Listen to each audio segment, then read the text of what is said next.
Good morning. I'm ICE Enforcement and Removal Operations Executive Associate Director Marcos Charles. Thank you for joining us this morning as we keep the public current on the status of Operation Metro Surge. As you know, DHS has arrested over 10,000 illegal aliens in Minnesota in the past year and over 3,300 illegal aliens since we launched Operation Metro Surge on November 29th. But instead of discussing statistics, we're going to discuss it's important to know that there's a cost for everything, and the cost of Minnesota's sanctuary policies is steep. ICE is in the Twin Cities to remove criminal illegal aliens who have been released from jails and prisons despite the risks they pose to the public. The people we've arrested are here are not people you want living next door to your families, your children, your parents, or your best friends. They're criminals like Salvadorian criminal illegal alien Carlos Antonio Flores Miguel, an MS-13 gang member and registered sex offender with a final order of removal from 2021. He was deported 4 times and convicted of illegal entry twice, and was charged with strong-arm rape and resisting an officer. Despite being arrested in El Salvador for robbery, the Biden administration released him in the United States in 2022. When we arrested him, he punched and kicked our officers and even attempted to grab an officer's gun. I don't know if it's up there, but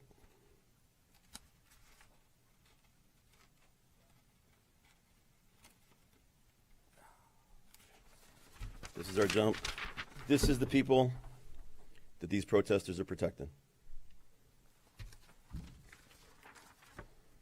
We also arrested St. Lucian criminal illegal alien Nelbert Joseph, who has 11 criminal convictions, including larceny, stolen vehicle offenses, and has a final order of removal in 2023.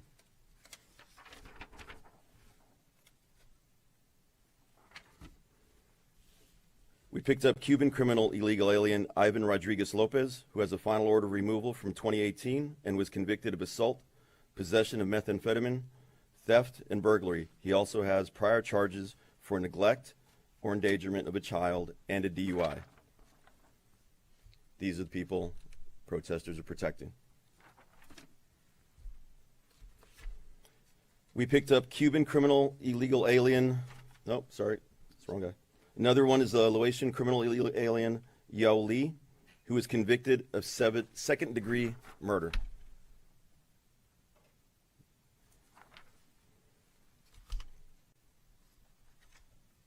And a Mexican criminal illegal alien, Pedro Laguna Cruz, who has multiple DUI convictions and a conviction of possession of controlled substance.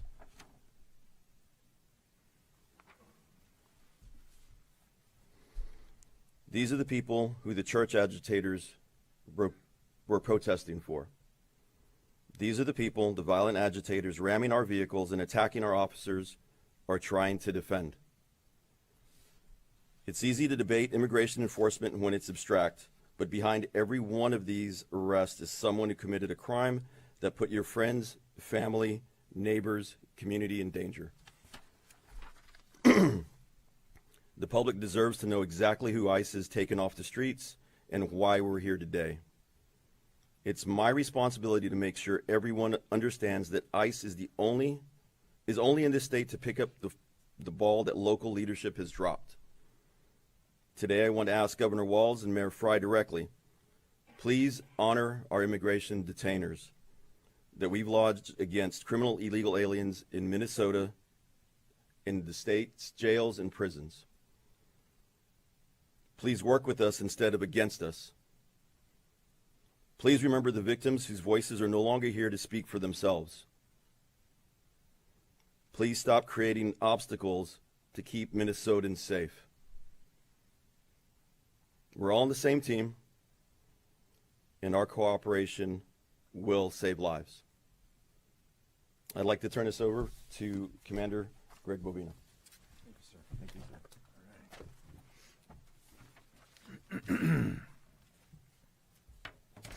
Well, good morning. I'm Greg Bovino, Commander-at-Large of Customs and Border Patrol Assets here in this great city of Minneapolis, Minnesota. I'm glad to be here this morning. I'll make a few remarks and then we're going to open this up to questions. Please hold all questions until the end.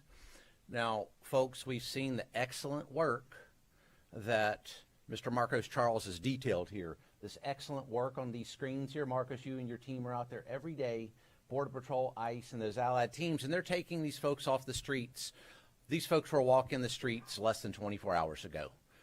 Marcos and his team and Border Patrol are taking them off the streets by the dozens and sometimes hundreds every single day.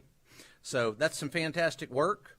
We want to continue to accomplish that work. But what I would like to touch upon this morning is how much better this work could be. How much better can we do what we do? And how much better for who? For you, which you being Ma and Pa America and the taxpayer, how much better this work can be for the taxpayer. Now, better to the citizens here of Minneapolis as well. Minneapolis, 2020 riots, this most current influx of anarchists and folks that want to disparage and occlude this Title VIII law enforcement mission. So we can do this much better for the citizens of Minneapolis. And what this revolves around is the climate, the current climate surrounding law enforcement and this Title VIII mission in which ICE, Border Patrol, and these allied teams are fighting so hard to accomplish. Now, this climate that we talk about is not very favorable right now in Minneapolis. Just put that as our first point. It's not very favorable to federal law enforcement here in Minneapolis. Let's take a look at what happened yesterday. Some of you may know that Border Patrol and ICE were out conducting our Title VIII mission, and several of our teams were set upon by violent protesters, anarchists, rioters, individuals, and extremists that were intent on ensuring that we did not take these very people that Marcos talked about off the streets. Intent that we would not arrest these individuals, these illegal aliens that prey upon Ma and Pa America every single day. So yesterday I had the fortunate opportunity to once again work with those fine agents in ICE and Border Patrol.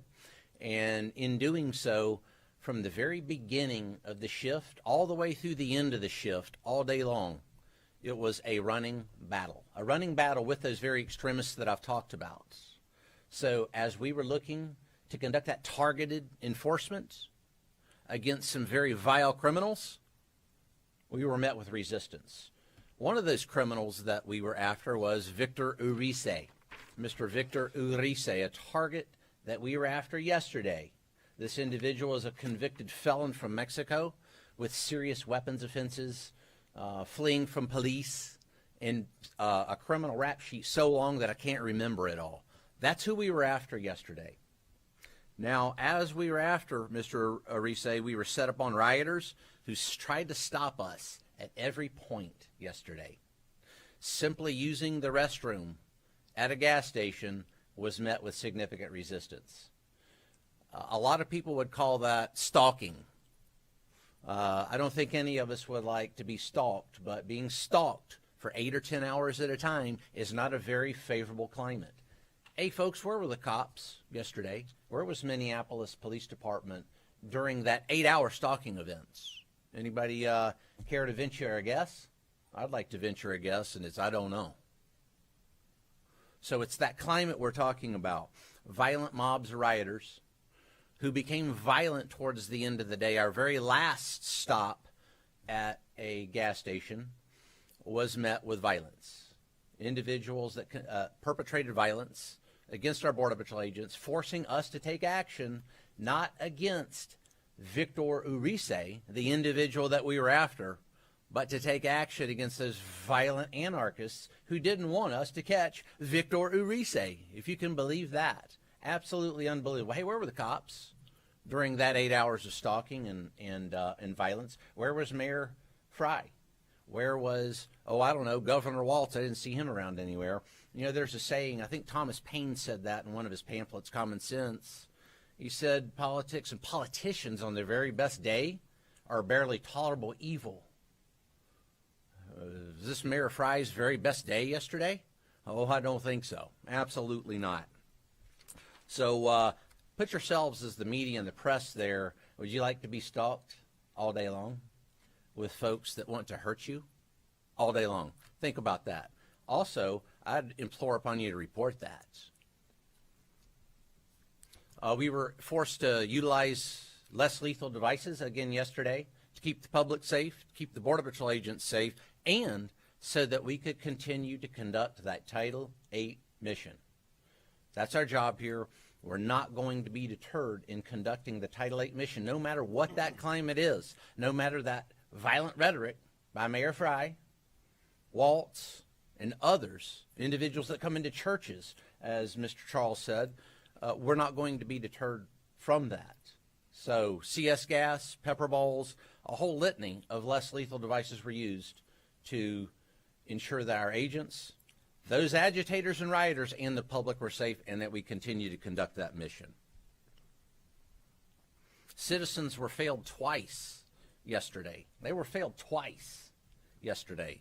First, as I said, the response from Minneapolis Police Department and other local agencies, missing in action. That's what you call missing in action. When fellow law enforcement officers are in need, missing in action. Unconscionable. And then the second part of that is these criminal illegal aliens that were let back out on the streets. Let's go back again to Mr. Victor Urice. He was on probation, by the way. Our target was on probation. He was let back go on the streets of Minneapolis so that we had to go into the community. Never should have happened. We had to go into the community to remove him. Why not, Mayor Fry, Governor Waltz, turn this individual over to us so we're not in the streets, so that anarchists are not allowed to ply their trade of anarchy against law enforcement? Now, this didn't happen overnight. This anarchist-type movement has been well established here in Minneapolis since 2020. We all know what happened in 2020. The anarchists love this, by the way. They love this. This is just what they want. This is just what Mayor Fry, Governor Waltz, and others are giving them. This emboldened rhetoric vilifies law enforcement and creates very unsafe situations for law enforcement and occludes from the mission of taking these bad people, as Mr. Marcos Charles said, off the streets. Compliance, they think, is optional. Compliance is not optional, not when law enforcement conducts. It's legal, lawful, ethical, and moral duties. It's not optional. There is no option there. Let's get this straight. Do the anarchists want Victor Urice to remain on the streets? I think that's the base question. Just Mayor Fry and Governor Waltz. I've never heard them say a word about these violent, illegal aliens that roam their streets. I guess they want them there. But guess what? ICE, the U.S. Border Patrol, and those allied law enforcement agencies, President Trump, Secretary Noem, we don't want it and we won't have it. Law enforcement unquestionably is being targeted right now in Minneapolis. I'll close by saying that we're being targeted now in the Title VIII mission. What does this spread to in the future?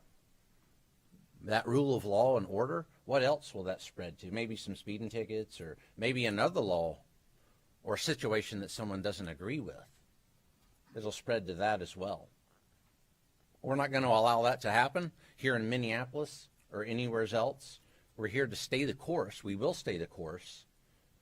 U.S. Border Patrol, ICE, and all allied law enforcement agencies, we're here and we are going to accomplish the mission. I'm glad to be here. Our agents are ecstatic to be here. ICE agents are glad to be here, removing that off the streets. It will continue. Thank you. Commander. Let's start with Nicole for the name and outlet. Sure. Nicole Scangas, CBS National News, Commander Buzino, EA Charles. Thank you so much for being here. 2 days ago,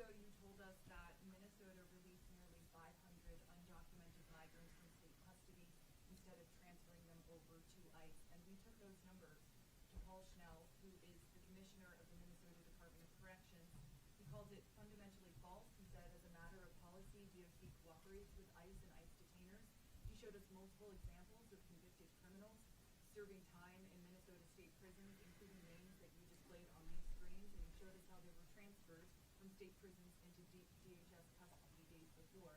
CAD Charles, we also took your statement that there were more than 1,360 pending ICE detainers statewide, and he told us his department conducted a statewide survey, a review, and found just 207 individuals in state prisons and 94 in county jails are subject to ICE detainers right now. That's 301. Can you help us understand why Minnesota's top corrections official says not only has the state been honoring ICE detainers for decades as a policy, he doesn't understand where the Department of Homeland Security is getting its numbers from? What is your response? So the Department of Corrections for Minnesota does honor our detainers. We pick individuals up from the state. It's the counties that do not honor our detainers. So when the state gets them and those detainers are lodged against the state, we get those bodies. So However, the state with DOC is the only entity that we can pick up from. We're opening up dialogue with some of the counties, and we are looking to see if they are more willing to honor our detainers at this time. The 1,300 number is statewide in counties that we have lodged. They may not have record of it if they don't file them, because they don't honor them. They have no reason to keep them. How do you fix that problem, and which counties are not cooperating with ICE so that we can follow up? Just look at the majority of the counties. Just go through the list. I believe there are 87 counties in Minnesota. Just look through every one of their records. That's what I suggest as far as that. As far as what we can do to make it better, the governor should talk to the counties and let them honor our detainers. Many of these sheriffs want to help us. And just as a final point, though, it is true that some of the worst have been handed over to ICE by Minnesota state officers from Minnesota state prisons. Some of the ones that we have up here, Correct. the ones that we've listed, I believe have all been either arrested at large or come from a county that has released them and we picked them up. But through a coordinated transfer. No, not all. Go ahead. Commander Bovino, sources tell MS Now that you had an argument with a magistrate judge on duty here in Minnesota recently. Can you describe why you were upset with that magistrate judge? Okay, sir, I've not had any argument with a magistrate judge. You're going to have to be more specific there. I've not talked to a magistrate judge from then to myself, no. We understand it's because you were upset with the magistrate judge for rejecting arrests on the grounds of assaults on federal officers. They argued it wasn't warranted. Do you have any comment on that? I do. We work very hard with Department of Justice, with the courts to gather and obtain those warrants.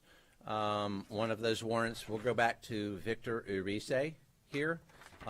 We did work several days to get a warrant for this individual, and we worked through what we needed to do to get a warrant for this individual. And we're going to continue to work with judges and the courts to obtain these warrants with those judges. And then final question, do you have any moral or ethical qualms about detaining a 5-year-old on his way back from preschool? Be more specific. I don't. William Ramos in the Columbia Heights School District, do you have any moral or ethical qualms about that? We conduct legal, ethical, and moral law enforcement missions here in Minneapolis. So as far as what you're saying with that particular individual, you'll have to be more specific because I didn't detain a 5-year-old.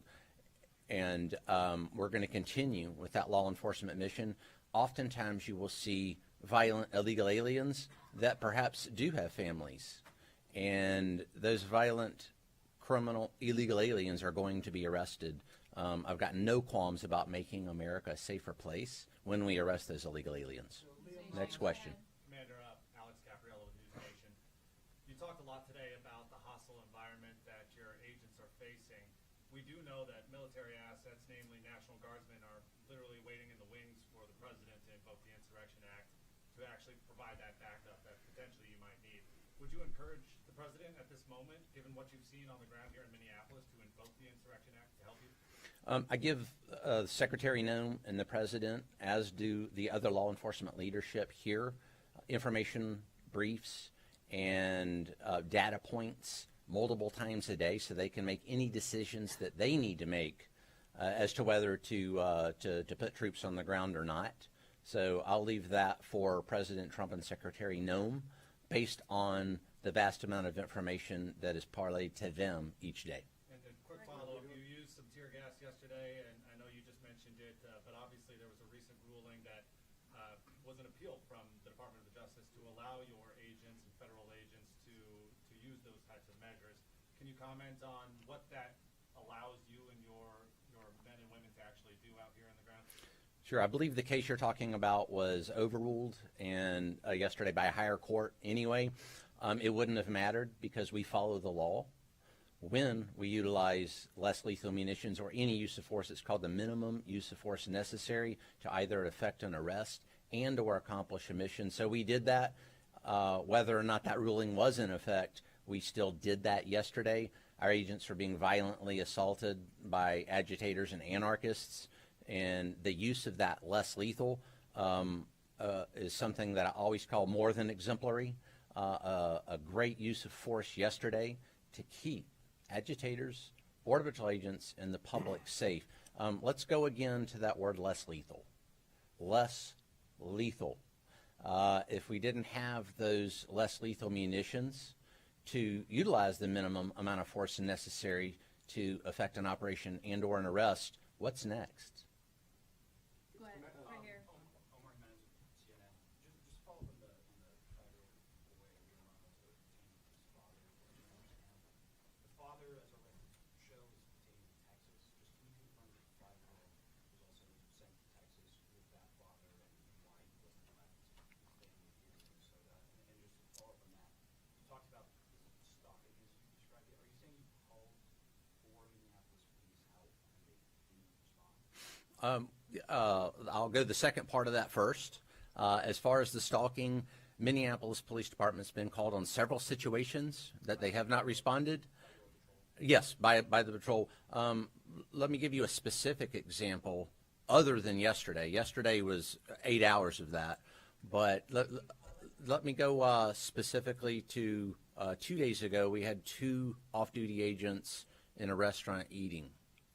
And they were descended upon by that violent mob, and the staff of that restaurant in downtown Minneapolis decided to try to lock them in the restaurant with those 40 to 50 agitators. Minneapolis Police Department was called. They never showed up.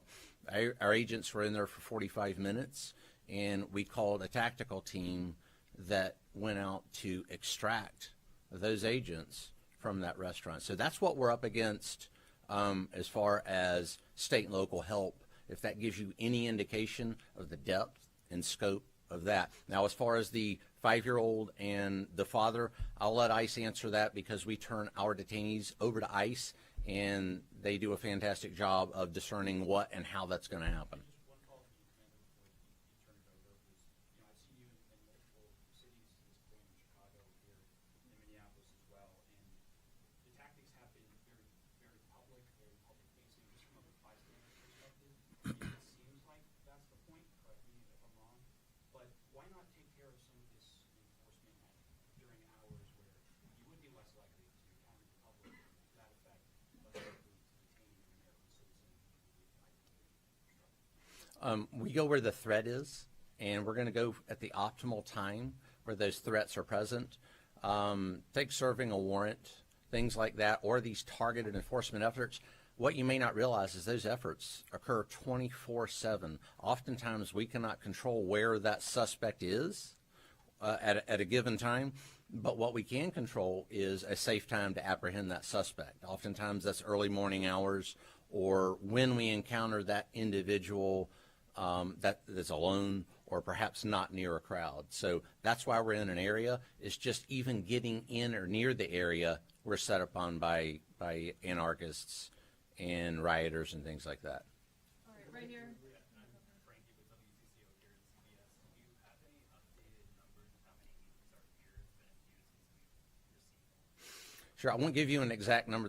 Those numbers are going to remain law enforcement sensitive, but several thousand Border Patrol, ICE, and allied teams, so several thousand. Or even with the Daily Caller, California Governor Gavin Newsom did take the stage at the World Economic Forum in Davos, speaking to World Leaders. He actually took a direct shot at you. Newsom saying, quote, Greg Bovino is dressed up as he literally went on eBay and purchased SSR, secret police, private army, masked men are disappearing people with no process. Do you have a response for the California governor who just made those comments on stage? Sure, Governor Newsom's had a long record of lying, and again, those are lies. I don't shop on eBay. This garb, as he quite uneloquently puts it, is a standard Border Patrol issue, has been since May the 28th, 1924. That's 101 years ago. So as far as what he specifically said, I don't know. While he's enjoying Davos and whatever he's enjoying over there, I'm out being, our agents are being assaulted and stalked by violent rioters, many of which I believe they draw inspiration from his words when we operate in California, because he says the same thing, some of the same things that Fry and Waltz said. So he is responsible for that very violence that our agents are subject to on a daily basis. Remember, it started in California, operation at large Los Angeles. Go ahead. Yeah, Jack Thrope with the Associated Press. Question for Mr. Charles. There are specific operations where ICE has broken into homes without a judicial warrant, and we know that there is an internal memo telling officers that they can enter a home without a judicial warrant.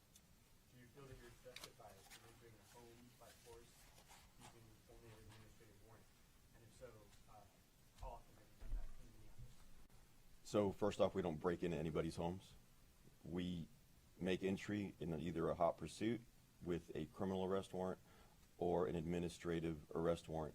The thing to remember is these administrative arrest warrants have been deemed justified by courts, also in immigration purposes. Also, the one thing that you need to know is that these warrants are based on an immigration judge's decision that these individuals are now removable from the United States. This is their final order of removal, and those warrants are based on that decision. The second question, just how many cases have there been where you have entered a home using only an And again, right now that's law enforcement sensitive. I'm not going to go into those numbers. Peter, also from Carolina. Commander, you said yesterday with the MPD, calling them. Did you actually call Minneapolis police yesterday during that? And at a certain point, you obviously are very visible, making people recognize you and your non-college agents.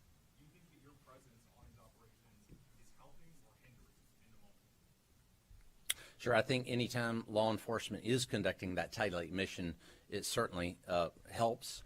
As far as tactically helping yesterday, actually I do, and I'll explain that. Is that violent mob decided, perhaps because I was a bit more visible, to follow us. 16 other strike teams out in the field yesterday arresting dozens of those criminal illegal aliens were relatively free from that. So I believe if they want to focus their attention on me, that's better than focusing attention on those Border Patrol agents and ICE officers doing that lawful mission across Minneapolis. Did you and your teams call Minneapolis police yesterday? Yes, at some point, yes.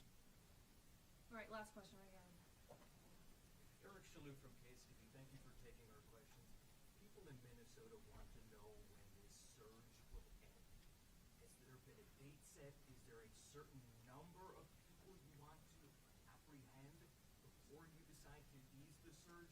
We've seen DOJ filings that put a number at over 60,000 people. Explain to folks how long you're going to be here anymore.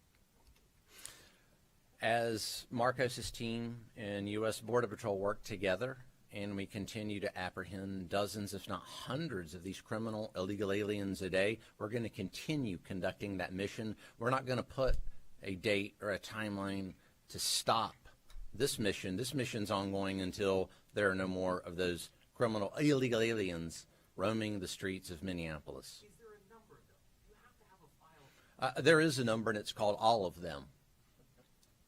Yep, you bet. All of them. We're not going to allow criminal illegal aliens to walk the streets and have more Molly Tibbetts, Jacqueline Nungare's, and all the other ones. I mean, you're worried about numbers. I'm worried about the deaths of Americans. Let's talk about that a little bit. Maybe Jacqueline Nungare, what her last moments were like. How come we never talk about that and you're worried about numbers? Wait, no, hold on. Numbers? Jacqueline Nungare. Numbers, but your numbers, Jacqueline Nungare, well, actually, we never hear about her or the other thousands of American citizens. I'm worried about that vastly more than a number or a date. We're going to make Mom and Pa America safe. President Trump is, Secretary Noem is, and we're going to get them all. Did that answer your question? Sir. Really quick. Thank you. Okay, Chief Ovino, really fast. Can you comment on the Vice President coming? Very glad to have the Vice President here, Mr. Vance. He obviously, Mr. Vance is a supporter of the Title VIII mission. He knows what's at stake here. He knows what's at stake in Minnesota and nationwide. And one of our most ardent supporters of that Title VIII mission, one of our most ardent supporters of taking criminal illegal aliens off the streets, J.D. Vance for Ma and Pa America. Just like President Trump, Secretary Noem, he's for Ma and Pa America. And I can't think of a better individual to come down and talk to those Border Patrol agents and ICE officers. Marcos and I were talking here just before this press conference. One of the things that J.D. Vance does is he wants to hear from the rank and file Border Patrol agents and ICE officers. That's something very unique to him. He wants to come down and talk to them individually, see what's on their mind, their issues, concerns, and what's going on the ground. You don't see that a lot, but you sure see it with the Vice President. Vice President Vance, we can't wait to see him. We're glad to have him. All right, thank you. Thank you. This way, sir.